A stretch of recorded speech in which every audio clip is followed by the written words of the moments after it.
الحمد لله رب العالمين والصلاة والسلام على المبعوث رحمة للعالمين نبينا وإمامنا محمد وعلى آله وأصحابه أجمعين أما بعد فأعوذ بالله من الشيطان الرجيم ما أصاب من مصيبة إلا بإذن الله ومن يؤمن بالله يهدي قلبه والله بكل شيء عليم وروى الإمام مسلم في صحيحه عن أبي هريرة رضي الله عنه أن رسول الله صلى الله عليه وسلم قال سنتان في أمتي هما بهم كفر الطعن في النسب والنياحة على الميت وروى الشيخان عن ابن مسعود رضي الله عنه مرفوعا ليس منا من ضرب الخدود وشق الجيوب ودعا بدعوى الجاهلیہ۔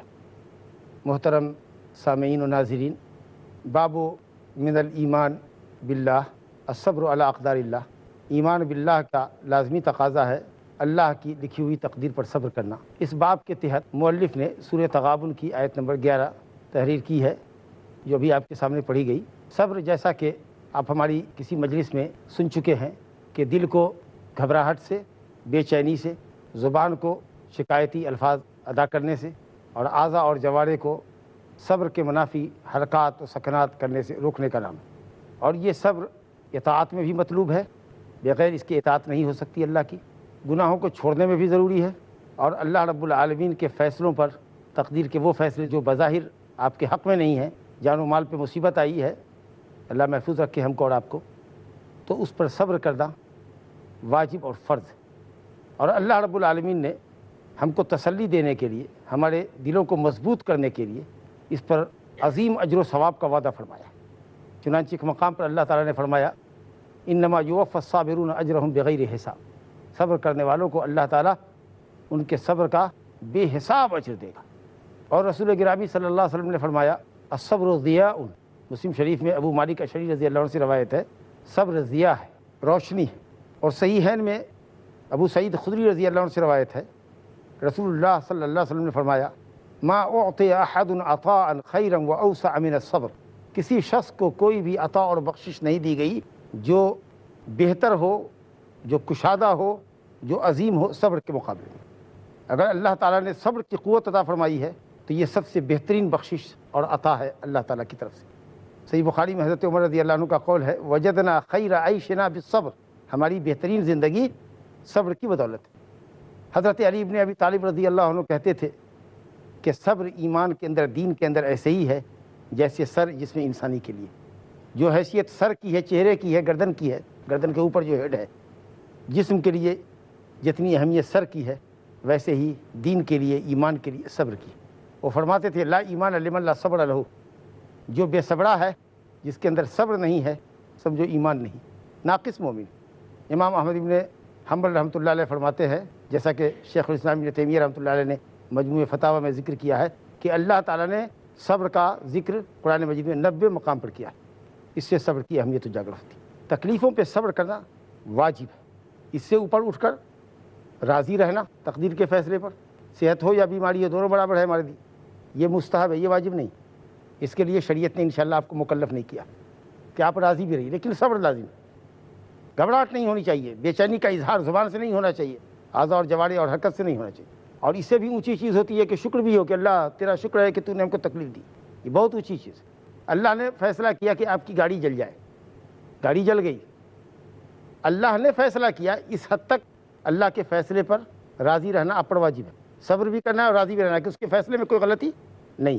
ہاں، ہماری گاڑی جل گئی، گاڑی جلی، اس پر ہم پر صبر واجب ہے، راضی ہونا گاڑی جلتی نہ جلتی بات برابر ہے، یہ ہم پر واجب نہیں ہے، لیکن صبر واجب ہے۔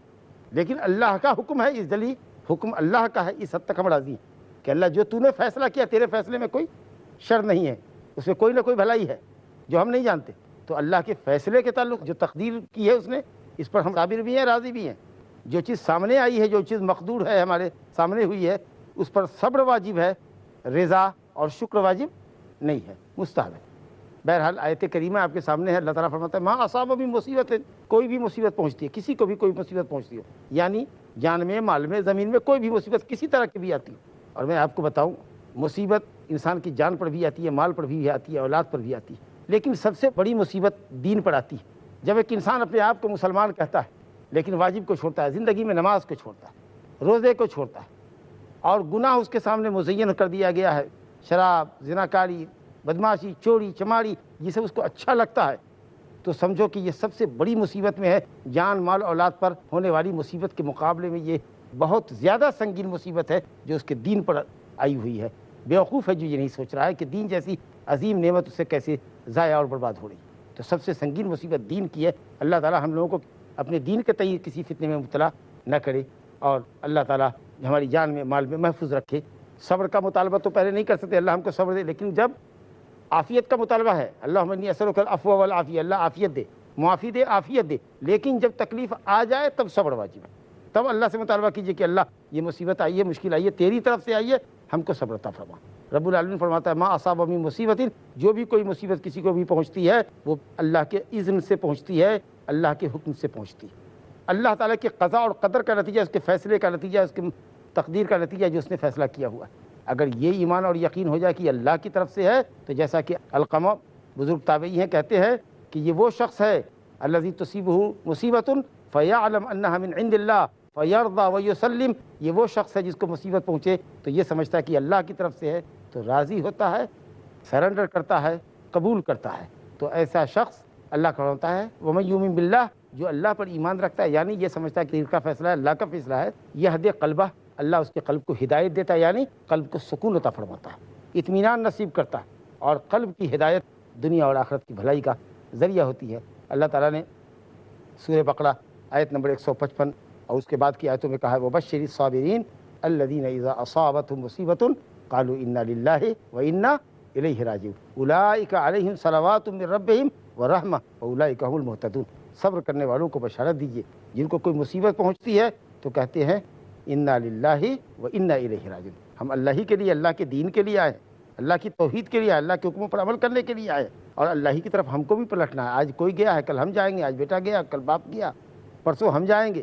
جو بھی چیز ہے وہ سب اللہ کی طرف سے ہے، اور سب اللہ کی طرف پلٹنے والی چیزیں ہیں۔ جو آدمی صبر کرتا ہے، کلمے کا معنی مفہوم سمجھ کے، صرف زبان سے نہیں ادا کرتا، اس کے معنی مفہوم کو سمجھ کے مضبوط ارادے کے ساتھ تکلیفوں کا استقبال کرتا ہے اور اللہ سے مدد چاہتا ہے اس کے اوپر، تو اللہ تعالیٰ کہتا ہے اولئک علیہم صلوات من ربہم ورحمہ، اللہ تعالیٰ کی طرف سے برکتیں ہوتی ہے، رحمت ہوتی ہے، بونس پر بونس دیجیے، واولئک هم المہتدون، اور یہی لوگ ہدایت یافتہ بھی ہیں۔ ماشاءاللہ۔ تو جو کوئی تکلیف پر صبر کرتا ہے اور یہ سمجھتا ہے کہ وہ اللہ کی طرف سے ہے، تو اللہ فرماتا ہے یہدی قلبہ، اس کے قلب کو اللہ ہدایت دیتا ہے، واللہ بکل شیء علیم، اور اللہ ہر چیز کو جانتا ہے، ہر چیز کو جانتا ہے، کس کو کیا ہونا چاہیے، کس کو تکلیف ہونی چاہیے، کس کو نہیں ہونی چاہیے، اس کو اللہ جانتا ہے، اور علم بھی اس کا حکمت کے ساتھ ہے۔ کوئی بھی کام، کوئی بھی بات، کوئی بھی عمل، کوئی بھی فیصلہ اس کا حکمت سے خالی نہیں ہوتا، اس میں کوئی حکمت ہے جو آپ نہیں جانتے۔ ہو سکتا ہے آپ کے گناہوں کی سزا ہو، آپ کا کفارہ ہو، کچھ بھی نہیں ہے تو آپ کے ایمان کا امتحان ہو سکتا ہے آپ کے درجات کی بلندی مقصود ہو اللہ کے سامنے۔ بہرحال فیصلے کو، اللہ کے فیصلے کو قبول کرنا چاہیے اور اس پر صبر کرنا چاہیے، حرف شکایت زبان پہ نہیں رہنی چاہیے۔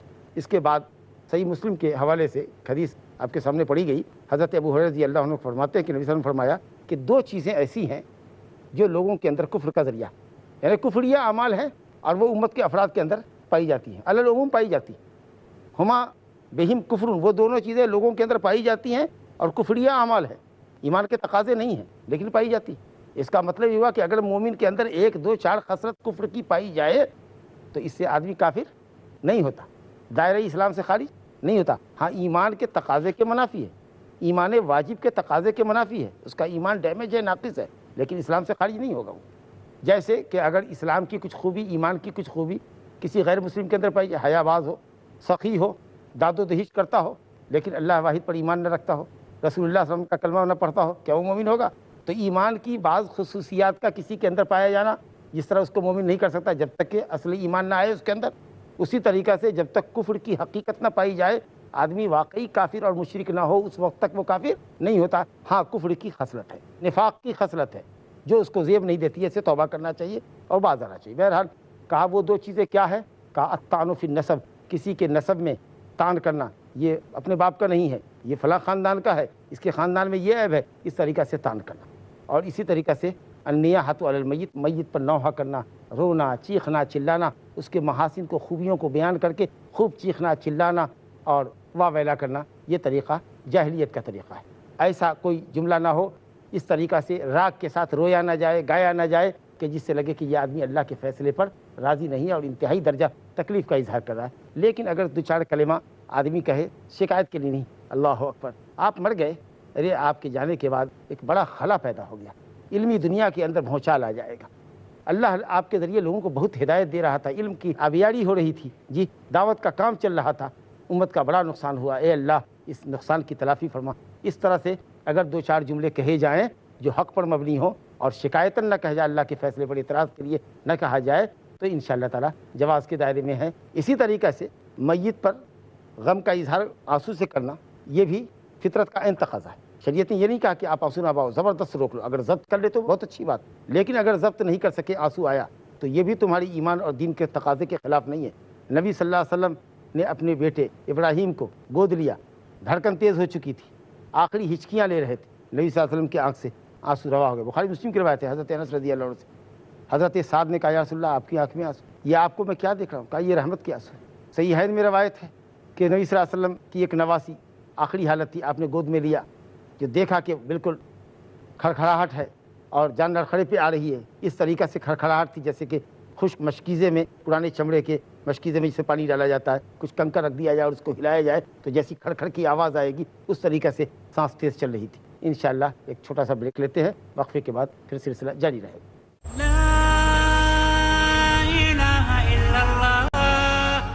السلام علیکم ورحمۃ اللہ وبرکاتہ.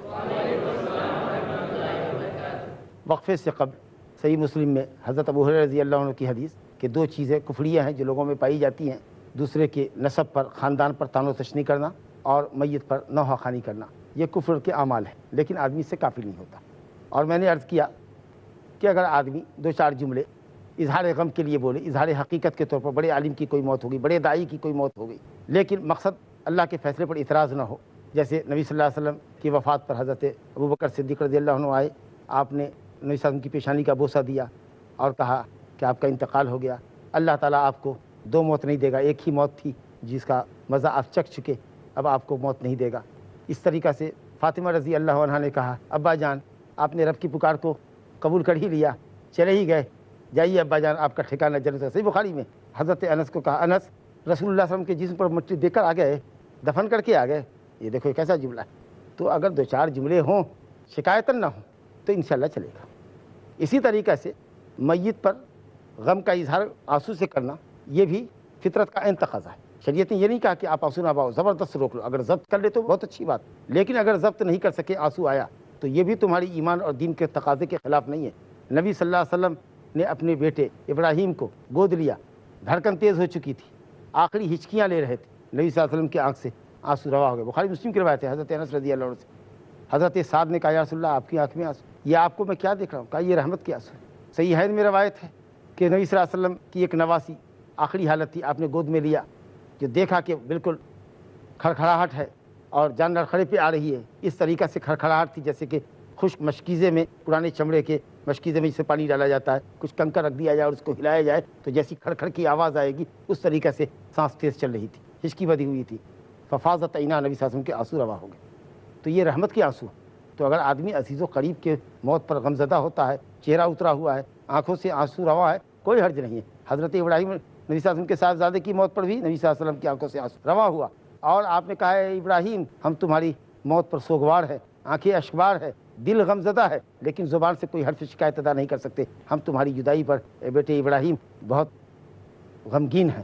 تو اس طریقہ سے یہ چیز صبر کے منافی نہیں ہے. لیکن جزا فضا کرنا، جیسے کہ ابن مسعود رضی اللہ عنہ کی حدیث میں ہے، آپ نے فرمایا کہ وہ شخص لیس منا، وہ شخص میرا امتی نہیں ہے. وعید کی حدیث ہے، اہل علم سفیان ثوری، امام احمد بن حنبل اور دوسری علماء کہتے ہیں کہ اس کی کڑیت مت کرو، زیادہ تحقیق مت کرو اس کی. مکمل امتی نہیں ہے کہ ناقص امتی ہے، ایسا مت کہو بس میرا امتی نہیں ہے۔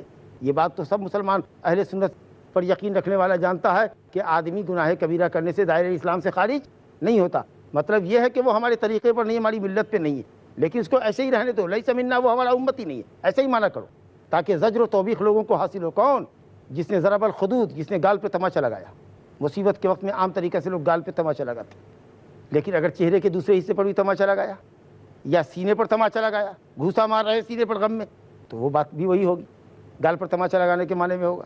اسی طریقے سے آپ نے فرمایا کہ وہ شخص میرا امتی نہیں ہے جس نے گریبان چاک کیا۔ یہ گریبان جس سے گردن آپ کپڑے میں گھساتے ہیں، آج کل تو ویسے ہی شرٹ چری ہوئی ہے ہماری، پھٹی ہوئی ہے، لیکن اس کے باوجود بھی غم میں دیکھتے ہیں کہ پھاڑ دیا، یا تو پورا کپڑا پھاڑ دیا یا کچھ پھاڑا۔ یہ جاہلیت کا طریقہ تھا، لوگ غم کے اظہار میں اپنا گریبان چاک کر دیتے۔ اور اسی طریقے سے ودعا بدعوى الجاہلیت، جاہلیت کی پکار پکارا، واہ ویلا، ہائے مصیبت، ہائے ڈاکہ پڑ گیا، میں مر گیا، میں مر جاؤں گی، اس طریقے سے مرد عورت واہ ویلا کرتے، جاہلیت کی پکار۔ اسی طریقے سے جاہلیت کی پکار عمومی طور پر عصبیت کی طرف بلا رہے، خاندان کی طرف بلا رہے، خاندان کی دہائی دے رہے۔ اسی طریقے سے کچھ لوگ اللہ ان کو ہدایت دے مسلکی عصبیت کی طرف بلاتے، ہمارے مسلک پر آؤ، یہی مسلک حق ہے جی، ارے قرآن حدیث کی طرف بلاؤ لوگوں کو۔ تو اگر مسلکی تعصب ہے تو بھی یہ جاہلیت کی پکار ہے، اور اگر اسی طریقے سے خاندانی قبائلی عصبیت ہے، یہ بھی جاہلیت کی پکار ہے، اور میت پر واہ ویلا کرنا یہ بھی جاہلیت کی پکار ہے۔ کہا لیس منا، وہ شخص ہمارا امتی نہیں۔ تو یہ جو شکلیں ہیں یہ بہت غلط ہیں۔ ترمذی کے حوالے سے مولوی رحمۃ اللہ علیہ نے یہاں دو حدیثیں ذکر کی، ایک ہی صحابی سے مروی ہے، ایک ہی سند ہے، اس لیے اس انداز پہ ذکر کیا ہے کہ جیسا لگتا ہے کہ یہ ایک حدیث ہے، حالانکہ یہ دو حدیث ہیں، ایک راوی ہے، سند بھی ایک ہی ہے۔ حدیث ہے اذا اراد اللہ بعبدہ الخیر، اذا اراد اللہ بعبدہ الخیر عجل له العقوبۃ فی الدنیا، واذا اراد اللہ بعبد الشر اخر عنہ العقوبہ حتی یوافی بہ یوم القیامہ، او کما قال صلی اللہ علیہ وسلم۔ اور دوسری روایت ہے ان عظم الجزاء مع عظم البلاء الی آخر الحدیث۔ نبی صلی اللہ علیہ وسلم نے فرمایا کہ اللہ تعالیٰ جب کسی بندے سے خیر کا ارادہ کرتا ہے، کسی کو کسی بھلائی سے نوازنا چاہتا ہے، اللہ اکبر، غور فرمائیے، مصیبتیں کتنی بڑی نعمت ہے، آپ اندازہ کیجیے گا اس میں۔ جب اللہ کسی بندے کے لیے بھلائی کا ارادہ کرتا ہے تو اس کے گناہوں کی سزا دنیا میں اس کو دیتا ہے، مصیبت میں مبتلا کرتا ہے، جان مال کے فتنے میں مبتلا کرتا ہے، یہاں تک کہ وہ اس پہ صبر کرتا ہے، اور ماشاءاللہ اگر صبر کے ساتھ رضامندی بھی ہو اور توبہ استغفار بھی ہو تو گناہوں سے پاک ہو جاتا ہے۔ ایک حدیث ہے کہ آدمی گناہوں سے پاک ہو جاتا ہے مصیبت پر صبر کرنے کی وجہ سے، یہاں تک کہ وہ ایسا ہو جاتا ہے کہ زمین پر چل رہا ہے اور اس کا کوئی گناہ نہیں۔ لیکن جب اللہ تعالیٰ کسی بندے کے لیے شر کا ارادہ کرتا ہے تو اللہ رب العالمین اس کی سزا کو مؤخر کر دیتا ہے قیامت کے لیے۔ دنیا میں مست رہو، جان مال میں کوئی تکلیف نہیں، اللہ رب العالمین بھلائی کا کسی کے لیے ارادہ کرتا ہے تو تکلیف دیتا ہے، اور آدمی صبر کرتا ہے اور شکر کرتا ہے تو بڑا اونچا مقام پاتا ہے۔ اس امام ابن تیمیہ رحمۃ اللہ علیہ فرماتے ہیں کہ حدیث سے معلوم ہوا کہ مصائب نعمت، کیونکہ گناہ کا کفارہ ہے، درجات کی بلندی کا ذریعہ ہے، اور اگر آدمی سے توبہ استغفار کرے، اللہ کی طرف زیادہ مائل ہو تو اور بھی ثواب بڑھتے۔ لیکن اللہ تعالیٰ جس کی عاقبت خراب کرنا چاہتا ہے اس کی سزا کو ٹال دیتا ہے، حتیٰ یوافی بہ یوم القیامہ، قیامت کے دن پورا پورا بدلہ لے گی۔ اور ظاہر ہے کہ آخرت کا عذاب، عذاب الآخرت اشد و ابقا، وہ تو بڑا سخت ہوگا اور باقی رہنے والا ہوگا، تو بہت سخت صورتحال ہوگی۔ تو اس لیے اللہ رب العالمین کسی کو آخرت کے مقابلے میں دنیا میں سزا دیتا ہے۔ ان عذاب الدنیا اہون عند اللہ من عذاب الآخرہ، حدیث ہے کہ دنیا کا عذاب اللہ کے پاس آخرت کے عذاب کے مقابلے میں بہت ہلکا ہے۔ دنیا کا عذاب اللہ کے پاس آخرت میں جو عذاب ہوگا اس کے مقابلے میں انتہائی ہلکا ہے۔ اس لیے بعض صحابہ کی زندگی میں یہ ہے کہ اگر کوئی گناہ کرتے، بدکاری ہو گئی، زناکاری ہو گئی، آئے اور کہا یا رسول اللہ ہم کو سزا دیجیے، تو یقیناً اچھی بات تو یہ ہے کہ آدمی اللہ تعالیٰ اپنے فضل سے انسان کو دنیا میں بھی محفوظ رکھے اور آخرت میں بھی محفوظ رکھے۔ ہم کو دعا سکھائی گئی، اللہم انی اسألک العفو والعافیۃ فی الدنیا والآخرہ، عافیت یہاں بھی حاصل ہو اور آخرت میں بھی حاصل ہو۔ لیکن یہ مقابلے تقابل ہے، کمپٹیشن ہے، کہ اگر آخرت میں سزا دینے والا ہے اللہ رب العالمین تو اس سے کہیں بہتر ہے کہ ایسے بندے کو اللہ تعالیٰ دنیا میں سزا دے دے اور گناہوں سے پاک کر دے تاکہ اس کی آخرت بچ جائے۔ اللہ اکبر، بڑی زبردست بات کہی گئی۔ لیکن اگر اللہ تعالیٰ دنیا میں بھی عافیت دے، آخرت میں عافیت دے، اور یہ اس عافیت کا سوال ہم اپنے لیے، آپ سب کے لیے، امت کے لیے کرتے ہیں کہ اللہ تعالیٰ امت کو محفوظ رکھے، جان میں، مال میں، دین میں اللہ تعالیٰ محفوظ رکھے، تو یہ تو بہت اچھی بات ہے۔ لیکن اگر کسی کو آخرت میں وہ عذاب دینا چاہ رہا ہے، اس کے مقابلے میں دنیا میں عذاب دے دے تو یہ بڑی اچھی بات ہوگی اس کے حق میں، اور یہ مصیبت اس کے حق میں نعمت ہوگی اور باعث رحمت ہوگی۔ اسی طریقے سے رسول گرامی صلی اللہ علیہ وسلم نے فرمایا ان عظم الجزاء مع عظم البلاء، جس قدر مصیبت سنگین ہوگی اسی قدر اجر و ثواب بھی بہت بڑھے گا۔ اللہ، ظاہر ہے کہ ایک شخص کو کانٹا چبھا پاؤں میں، اس پر صبر کیا تو ثواب ہے، لیکن کسی کی ٹانگ ٹوٹ گئی اس پہ صبر کیا تو کیا ثواب برابر ہونا چاہیے؟ نہیں، اللہ تعالیٰ عادل و منصف ہے، جس کی ٹانگ ٹوٹی ہے اس کو صبر کرنے کا زیادہ ثواب ملے گا کانٹا چبھنے کے مقابلے میں۔ تو جس کو جس قدر زیادہ تکلیف ہوتی ہے وہ اس پر صبر کرتا ہے تو اسی حساب سے اس کو اجر و ثواب اللہ کے پاس زیادہ ملتا ہے۔ اللہ کے سب سے محبوب بندے کون ہوتے تھے؟ انبیاء کرام، اور انبیاء کرام کو سب سے زیادہ تکلیف ہوتی تھی۔ نبی صاحب سے پوچھا گیا ای الناس اشد بلاء، کہ سب سے زیادہ مصیبت میں مبتلا کون ہوا یا رسول اللہ؟ تو آپ نے کہا الانبیاء ثم الامثل فالامثل، پھر اس کے بعد جو لوگ تھے درجے میں، پھر ان کے بعد جو لوگ تھے درجے میں۔ گویا انبیاء کرام اللہ تعالیٰ کے سب سے محبوب بندے تھے اور سب سے زیادہ تکلیف انہی کو ہوئی تاکہ اللہ تعالیٰ ان کا اجر و ثواب بہت بڑھا دے۔ تو اگر بلا اور مصیبت زیادہ بڑی ہوتی ہے تو اسی کے حساب سے اجر و ثواب بھی بہت بڑا ہوتا ہے۔ اور جب اللہ رب العالمین کسی بندے سے محبت کرتا ہے، اللہ وَإِذَا أَحَبَّ اللَّهُ عَبْدًا ابْتَلَاهُ، جب اللہ تعالیٰ کسی بندے سے محبت کرتا ہے تو اس کو آزماتا ہے۔ فَمَنْ رَضِيَ فَلَهُ الرِّضَا وَمَنْ سَخِطَ فَلَهُ السَّخَطُ، اور اگر وہ راضی ہوا اللہ کے فیصلے پر، جیسا میں نے کہا کہ صبر واجب ہے، راضی ہونا شکر کرنا یہ مستحب ہے، ایمان کا بہت اونچا درجہ۔ اگر اللہ کے فیصلے پر صبر کیا اس نے تو اللہ اس سے راضی ہو گیا۔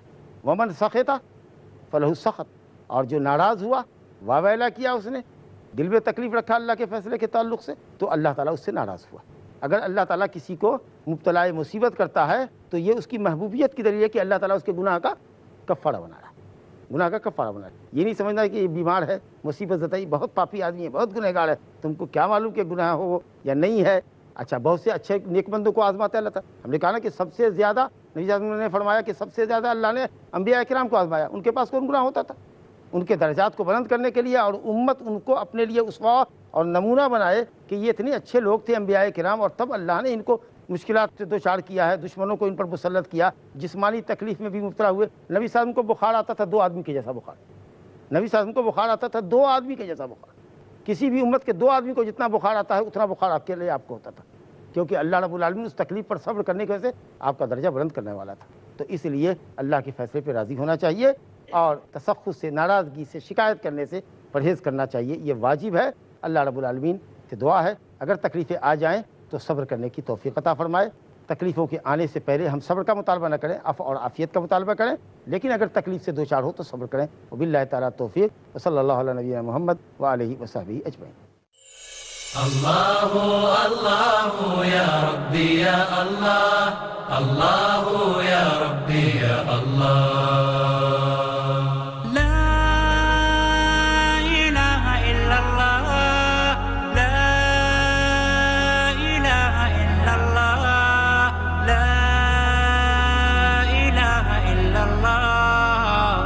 محمد رسول اللہ۔